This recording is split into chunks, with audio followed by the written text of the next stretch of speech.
এক ছোট্ট গ্রাম। সেখানে দুই ভাই থাকে। এক ভাই পরিশ্রমী, অন্য ভাই অলস। বড় ভাইয়ের নাম রামু আর ছোট ভাইয়ের নাম সুমন।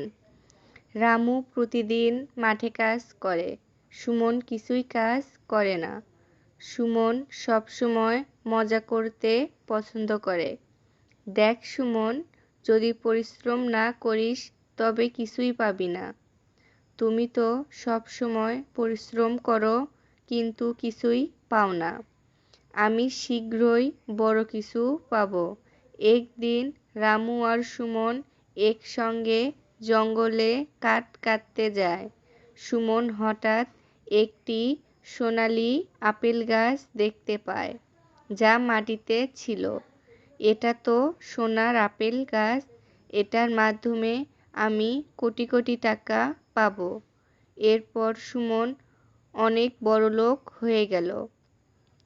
সুমন খুশিতে দিন কাটাচ্ছিল।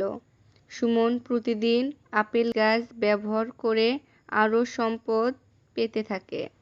সুমন অহংকারী হয়ে ওঠে, সবার সাথে সম্পর্ক নষ্ট করতে থাকে।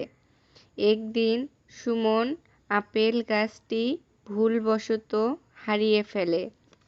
সে সবকিছু হারিয়ে ফেলে। সে খুব দুঃখ পায়। আমি জানতাম পরিশ্রমই সফলতা আনে। আমাদের শক্তি ও সততা দিয়ে আমরা সবকিছু পেতে পারি। এরপর থেকে সুমন পরিশ্রমী হয়ে ওঠে আর তার ভাইয়ের সাথে মাঠে কাজ শুরু করে। তাদের জীবন আরও সুখী ও শান্তিপূর্ণ হয়ে ওঠে।